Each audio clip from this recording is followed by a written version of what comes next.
11 मे 2025 रोजी सहकारनगर इंदूर येथील रहिवासी राजा रघुवंशी आणि सोनम यांचे लग्न मोठ्या थाटामाटात झाले.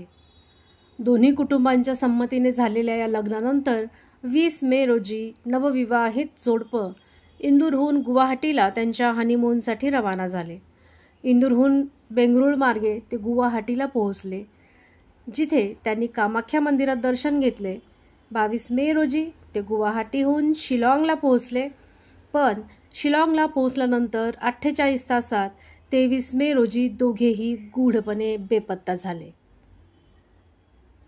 हनीमूनला गेलेल्या मध्य प्रदेशातील इंदूर येथील ट्रान्सपोर्ट व्यावसायिक राजा रघुवंशीची मेघालयात हत्या करण्यात आली, तर त्याची पत्नी सोनम गेल्या 14 दिवसांपासून बेपत्ता असल्याने दिवसेंदिवस या प्रकरणाचं गूढ वाढत चाललं आहे.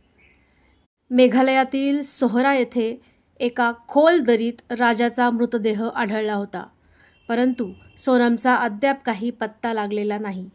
आता कुटुंबाने असा दावा केला आहे की राजा हा त्यांचा भाऊ विपिनच्या स्वप्नात आला होता आणि त्याची हत्या झाल्याचं सांगत त्याने CBI चौकशीची मागणी केली आहे. इंदूरमध्ये पीडित कुटुंबाने घराबाहेर एक बॅनर लावला होता, ज्यावर लिहिले आहे, राजाचा आत्मा म्हणत आहे मी मेलो नाही, मला मारण्यात आले आहे, CBI चौकशी झाली पाहिजे.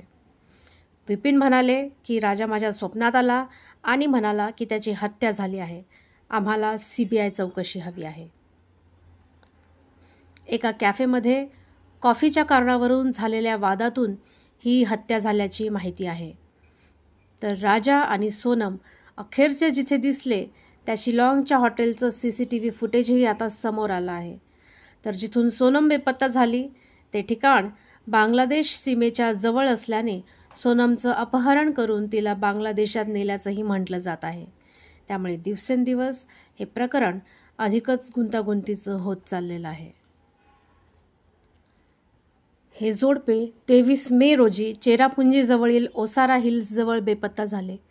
कुटुंबियांनी त्यांच्याशी संपर्क साधण्याचा प्रयत्न केला, मात्र संपर्क न झाल्याने ते स्वतः शिलाँगला पोहोचले.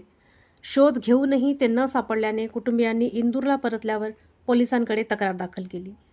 पोलिसांना या जोडप्याने वापरलेली भाड्याची स्कूटर बेवारस स्थितीत सापडली, त्यामुळे पोलिसांचा संशय अधिक वाढला. अथक प्रयत्नांनंतर राजाचा कुजलेला मृतदेह एका खोल दरीत सापडला. सोनम बेपत्ता झाल्यामुळे अनेक प्रश्न उपस्थित होत आहेत. ती जिवंत असावी यासाठी कुटुंबीय प्रार्थना करत आहेत, तर पोलीस तपास करत आहेत.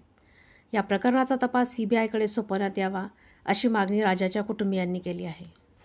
नवविवाहित जोडपे आपल्या हनीमूनसाठी निसर्गरम्य डोंगराळ भागात जातात. त्यांच्या मनात आठवणी, एकमेकांच्या सहवासाची आशा असते. हे दिवस त्यांच्या आयुष्यातील सगळ्यात सुखद दिवसांपैकी एक असतात. पण अशा घटनांनी देशात खळबळ उडालेली आहे.